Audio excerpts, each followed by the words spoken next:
So, kamusta po mga ka-Streetwise? Ako po si Takero Miyamoto at welcome po sa aking munting channel. So, mga kababayan, ito na nga. So, dahil nga po sa kaingotan at kababawan at hindi po paggamit ng utak, as if naman na may utak, itong si Bato de la Rosa, is nakundi na nga po ngayon itong si Bato de la Rosa ng mga ibang congressman at pati na rin po ni Larry Gadon. Okay. So ang sabi nga po ni Larry Gadon dito, no, napakita ko naman sa inyo, sabi ni Larry Gadon, pumapatol sa chismis. Gadon calls for removal of Bato de la Rosa as Senate Public Order Committee. So ang gusto po ni Attorney Larry Gadon, ex-attorney pala, no? So ang sabi nga po ni attorney na lang, syempre respeto, no? So ang sabi nga po ni Attorney Larry Gadon, oh, ikaw de la Rosa ka, umalis ka diyan. Oh, mag-resign ka sa committee na yan kasi wala kang alam. Parang ganyan ang lumalabas eh. Kasi mga kababayan, public order po ito. Yung committee po nila ni Bato de la Rosa is tungkol po sa public order at saka tungkol po sa droga. Pagkatapos, naniniwala po si Bato de la Rosa sa chismis. Secretary Gadon, no? Secretary Gadon na lang pala, no? Secretary Gadon na lang para mas appropriate. So, yun mga kababayan. Oh.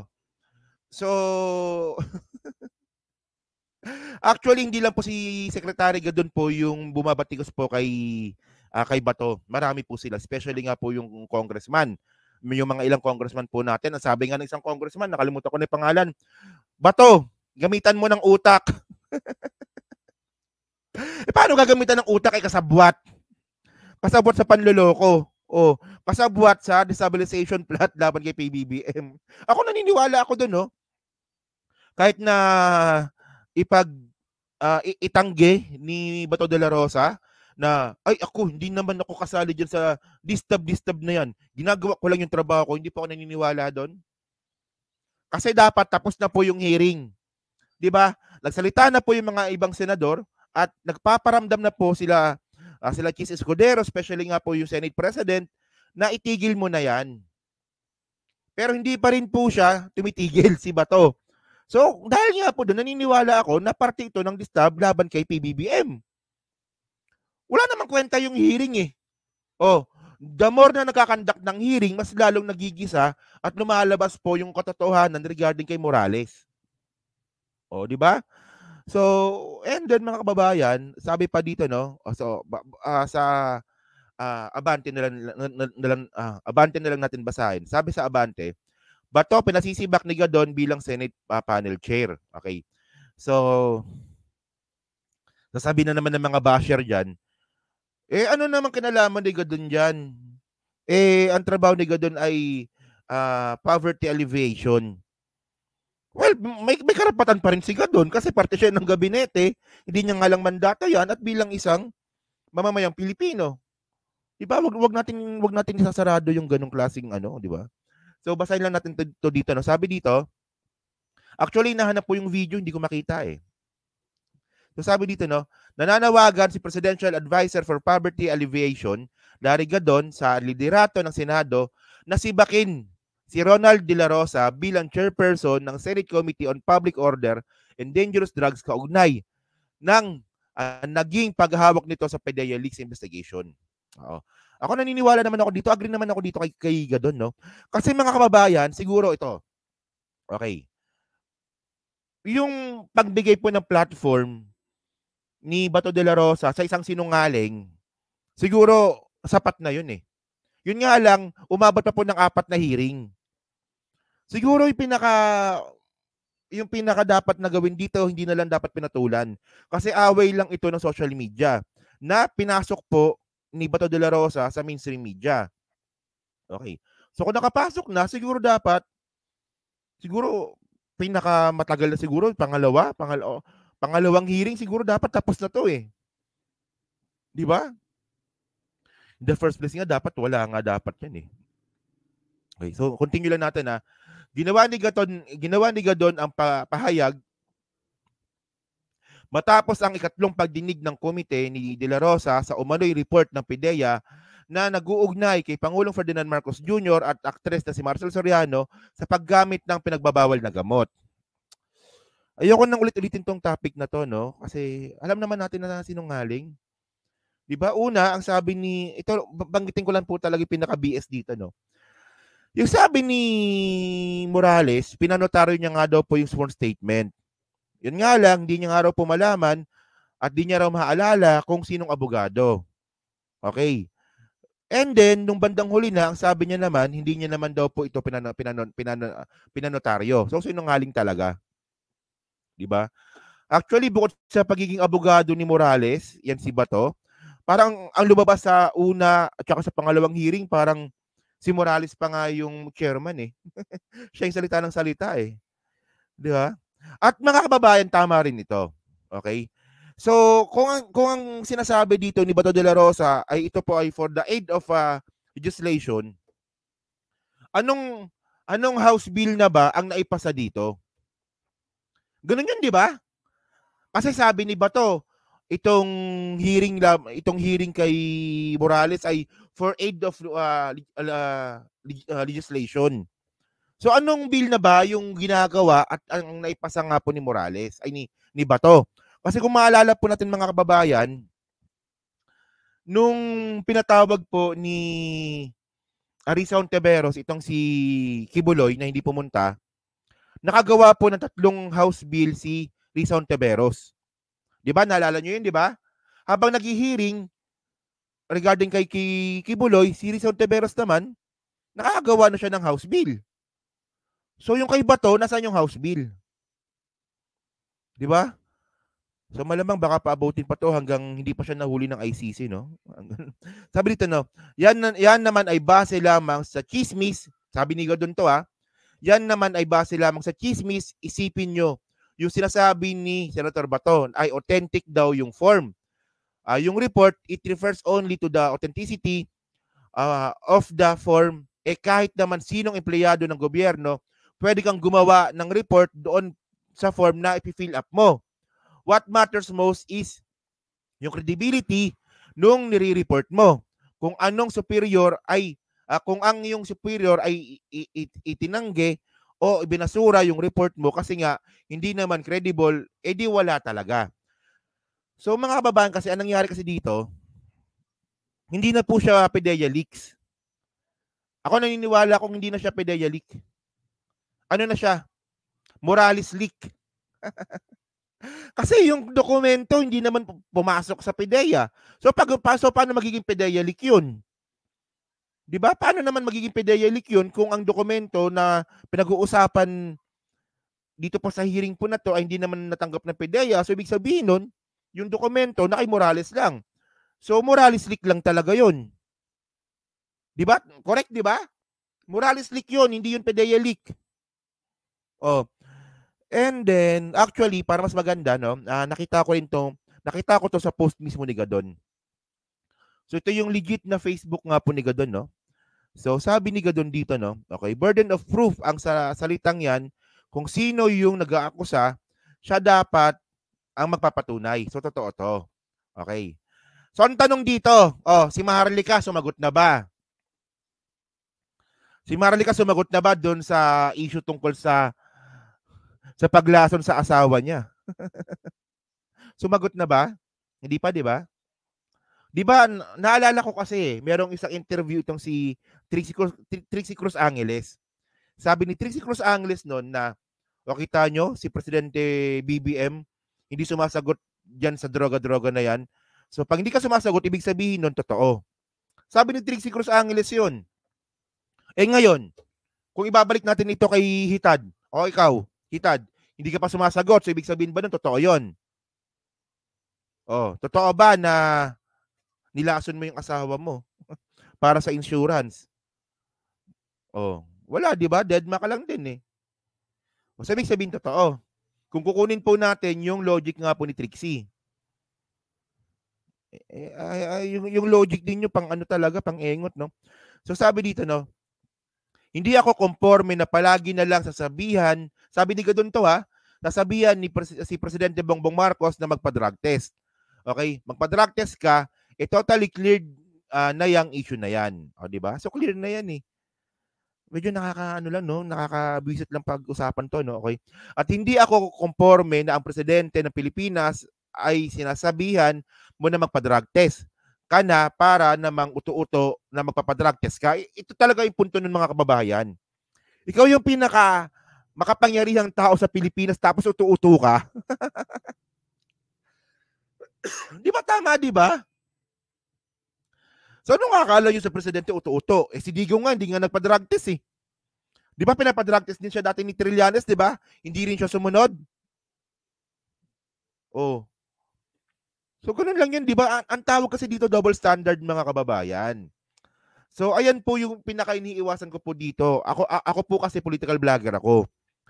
At iniiwasan ko po talaga pag gumagawa ako ng vlog is maging double standard po ako. Oh, di ba? So sabi pa ni Gadon dito, no. Ngayon kung meron kayong patutunayan na siya ay may kinalaman diyan sa pagiging drug user, kayo ang magpatunay. Hindi yung siya yung magre-representa na negative evidence. Kasi kayo yung nanguhusga, edi kayo yung magpatunay. So, sobrang basic to, no? Okay. Alangan naman na gawin niya yan, wala na bang gagawin ang presidente, kundi tumaliwas dyan sa mga ganyan. Hindi ako papayag dyan. Kung gusto nyo, kayo ang magpa-drug test dahil halatang halata na may tama yung ulo nyo kasi puro kasinungalingan ang pinagsasabi ninyo. Yan sabi ni Larry Gadon yan nung May 12. May 12 po pala to, no? Okay. So yan mga kababayan. So sobrang basic naman ito, di ba? Sobrang basic naman ito.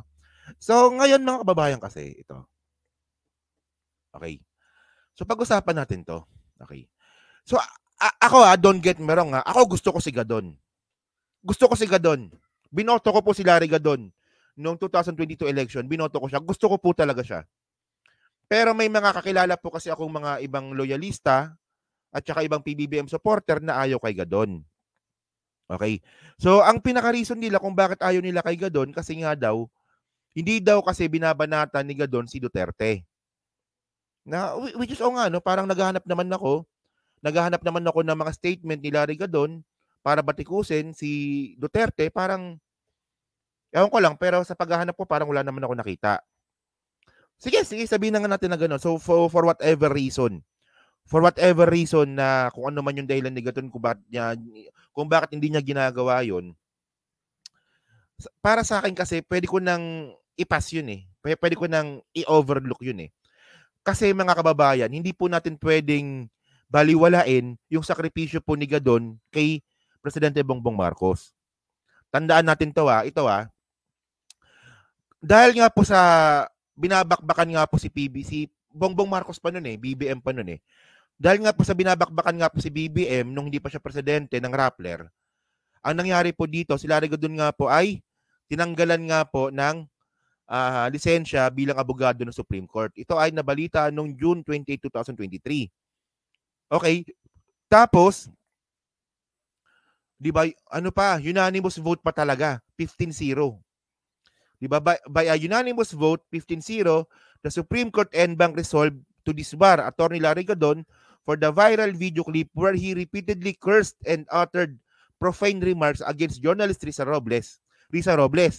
The court had motu proprio taken cognizance of the video clip and issued an earlier order of preventive suspension. So ang mabigat kasi dito mga kababayan, Supreme Court na po nagbanggit dito. So ang pinupunto ko lang kasi dito mga kababayan, hindi po natin pwedeng tawaran yung sakripisyo po ni Gadon na kahit po yung profession niya bilang abogado ay nasakripisyo niya para po kay PBBM. Diba? So, ewan ko lang, hindi ko naman pwedeng sabihan yung mga taong ayaw kay Gadon dahil opinion nila yon, pero para sa akin, ito pa lang Diba? Yung pagtanggal pa nga lang po ng lisensya ni Gadon, ano na yan Diba? So, actually mga kababayan, to be fair, medyo sumobra naman talaga si Gadon dito. Diba? So, ang nihintay natin dito, si Glenn Chong naman. Diba? Si Glenn Chong naman sana. Yung madisbar. Diba? So, ito, alam ko na panood yun na to, pero para sa akin naman kasi, medyo inappropriate naman talaga. So, nagawa talaga ito ni Gadon kay Risa Robles dahil po, napipikon na po talaga siya sa paninira po ng Rappler. Rappler, di ba? Oh. So ito yung sinabi niya, oh. Tingnan nyo, no? Di ba? Kinang ina mong hindot ka po. Ina mo, anong pinagsasabi mo hindi nagbayad si BBM ng taxes? May certification yan galing sa BIR po. Ina mo, hindot ka po. Ina mo, Raisa Robles, magpakan sa aso po. Ina mo, hindot ka po. Ina mo. Yun, di ba? So, bilang abogado, medyo unappropriate talaga. Pero syempre, ang sinasabi ko lang dito, nasakripisyo, di ba? Nasakripisyo yung at na-compromise at natanggalan siya ng lisensya dahil sa pagtatanggol po kay PBBM, kay Bongbong Marcos. So, para sa akin, ano na yan? Basta ako, supporter pa rin ako ni Gadon. Kahit anong pang sabihin nila dyan, supporter pa rin ako ni Gadon, di ba? Especially ngayon naman, ang binabakbakan naman ngayon ni Gadon si Bato de la Rosa. Di ba? So, wala yun, parang okay lang, di ba? And then, mga kababayan, ito nga. So, kanina rin, dahil nga po dyan sa, what do you call this? Dahil nga po dyan sa kalokohan nga po ni Bato de la Rosa, pati po si Ping Lacson nagsalita na rin. And actually, ito may point naman talaga si Ping Lacson dito na alam naman din po natin na biktima din po si Ping Lacson ng pagsisinungaling nga po ni Morales. Di ba? Noong 2001 or 2002. So sabi ni Ping Lacson dito, no? Okay? PDEA leaks. Mali ka agad si Ping Lacson dito, mali ka agad. Dapat dito, Morales leaks. Okay?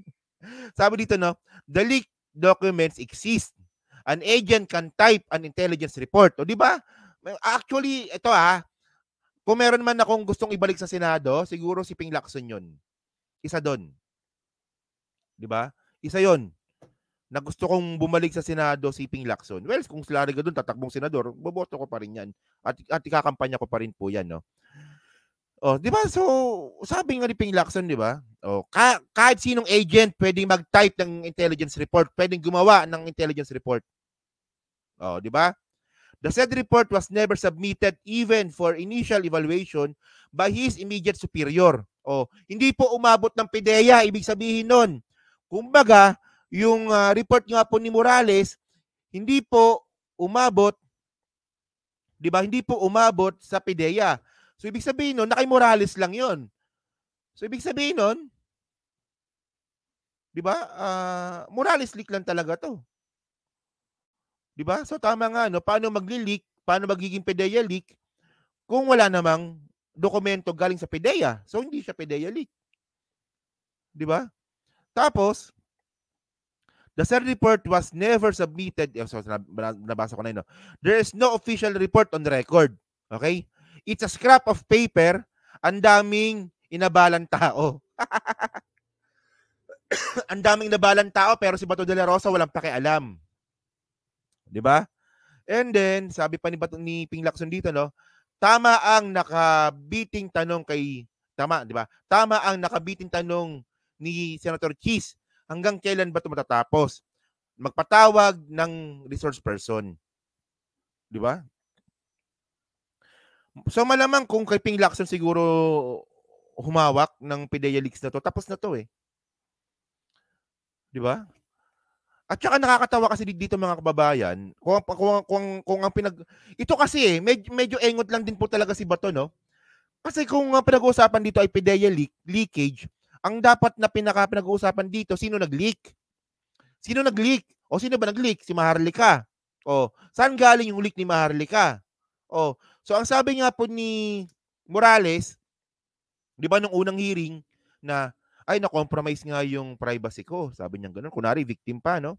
So, plano kong kasuhan si Maharlika. Sabi yun, sabi ni Morales yun, Tapos eventually, pagkatapos ng hearing, andun kaagad siya sa live stream ni Maharlika. Nagbubunga nga doon. O, kita mo, ayun pa lang hindi na kaagad na halata ni Bato yun. Di ba? Doon pa lang niloloko na siya ni Morales eh. Isipin mo, sabihin ni Morales, si Maharlika naglabas niyan. Ididemanda ko nga si Maharlika niyan eh. Kasi siya naglabas, dokumento ko yan. Tapos ng hearing, umakyat si Morales sa live stream ni Maharlika. So niloloko ka lang po talaga ni Morales Bato. Not unless nakasabwat ka talaga sa destabilization plot laban sa presidente. Isipin nyo yan, di ba? Kasi pag nag-file ka ng kaso, ibig sabihin nun galit ka. Naiinis ka. Gusto mo ng hustisya. Saan ka nakakita na galit ka, gusto mo ng hustisya, tapos aakyat ka sa live stream ng mismo naglabas ng leak?